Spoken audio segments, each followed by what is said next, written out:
మళ్ళా మొన్న కొత్త డ్రామా తెరలేపిండు. బీసీలందరికీ ఇంటికి 1,00,000 లోన్ ఇస్తాడు. ఇంటికి 1,00,000 అప్లికేషన్లు తీసుకున్నాడు. క్యాస్ట్ సర్టిఫికేట్, ఇన్కమ్ సర్టిఫికేట్ కోసం మనల్ని చెప్పులు అరిగేటట్టు తిప్పిండు. వచ్చినాయా ఇంటికి 1,00,000?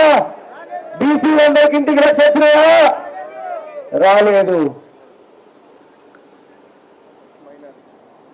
మైనార్టీలందరికీ ఇంటికి 1,00,000 ఇస్తాడు. వచ్చినాయా మైనార్టీకి ఇంటికి 1,00,000?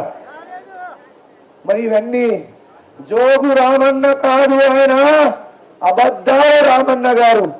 అబద్ధాలు ఆడడంలో నంబర్ 1 అవార్డు జోగు రామన్న గారికి ఇవ్వచ్చు. జోగు రామన్న గారు విక్రాంత్ సీడ్స్ కంపెనీ దగ్గర సోయాబీన్ వేసినటువంటి రైతులు నష్టపోతే విక్రాంత్ సీడ్స్ కంపెనీ నష్టపరిహారం ఎన్ని కోట్లు ఇచ్చింది, దాంట్లో ఎన్ని కోట్లు నువ్వు మింగేసినావు, ఎన్ని రైతులకు వంచినావు చెప్పు జోగు రామన్న. ఈ జొంగ ప్రభుత్వం ఫసల్ బీమా కింద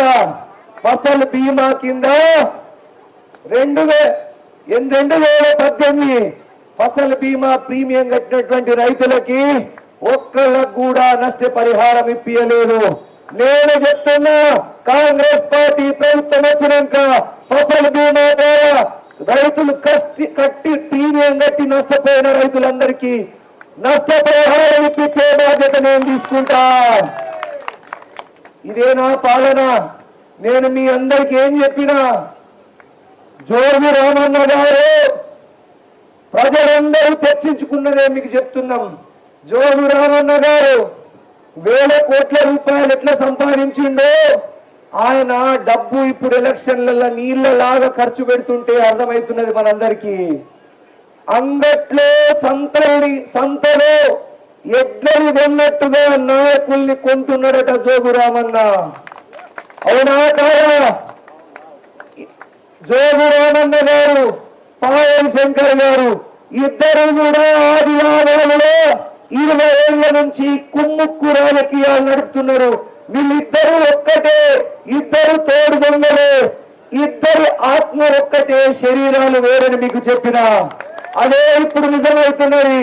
పాయల్ శంకర్ గారు అనే వ్యక్తి ఎప్పుడు ఎమ్మెల్యేగా గెలవడు.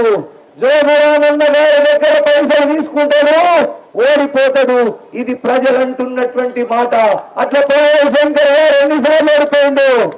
ఎన్నిసార్లు? 3 సార్లు. పాయల్ శంకర్ గారు జోగు రామన్న జేబులో మనిషి. పాయల్ శంకర్ గారికి గెలవాలని ఉండదు. జోగు రామన్న గారి దగ్గర పైసలు తీసుకోవడము, ఓడిపోవడం అలవాటైంది. ఈసారి కూడా ఎన్ని కోట్ల రూపాయలకు ఒప్పందం